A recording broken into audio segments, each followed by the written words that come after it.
ফেচবুকত অসম গণ পৰিষদ টিয়ক সমষ্টিৰ অফিচিয়েল পেজত প্ৰচাৰ চলোৱা এটা পোষ্টে নিৰ্বাচনৰ প্ৰাক্ষণত ব্যাপক প্ৰতিক্ৰিয়াৰ সৃষ্টি কৰিছে।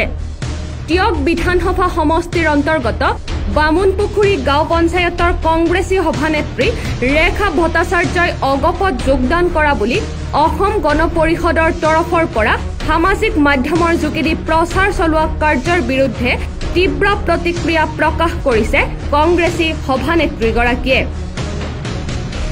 উল্লেখযোগ্য যে সমষ্টিটোৰ এগৰাকী পঞ্চায়তৰ জনপ্ৰতিনিধি হিচাপে বিধায়িকাগৰাকীৰে থকা সুসম্পৰ্কৰ বাবে তেওঁক সৌজন্যমূলক সাক্ষাৎ কৰাৰ সময়ত তেওঁক গামোচা পিন্ধাই যদিও অগপত যোগদান কৰাটো শুদ্ধ নহয় আৰু এয়া এক ষড়যন্ত্ৰ বুলি ব্যক্ত কৰে সভানেত্ৰীগৰাকীয়ে।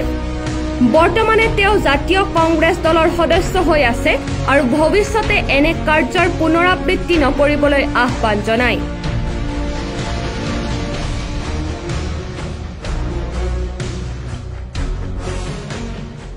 মই কালি বিধায়িকা ঘৰলৈ যোৱাটো হয়। বাইদেউৰ লগত মই আগতেও বিধায়িকা হিচাপে যাওঁ আৰু মোৰ বাইদেউৰ লগত সম্পূৰ্ণ মানে ব্যক্তিগত হিচাপেও ভাল, এনেও ভাল। বাইদেউ মানে প্ৰাৰ্থী পোৱাৰ কাৰণে মই শুভেচ্ছা এটা জনাবলৈ গৈছিলোঁ। শুভেচ্ছা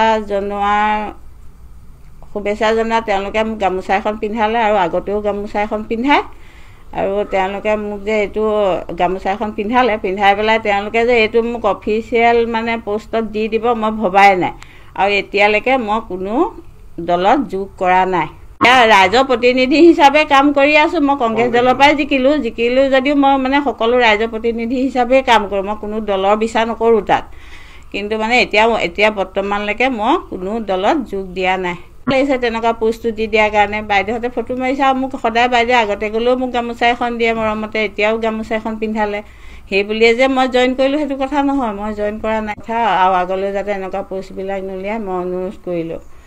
আৰু মই এনেই মানুহৰ ঘৰলৈ গ'লেই যে জইন কৰা হয় সেইটো কোনো কথা নাই। ব্যক্তিগত হিচাপেও মই বাইদেউ ঘৰলৈ যাওঁ, জইন কৰিম বুলিতো যোৱা নাই। Bureau report any Bharat.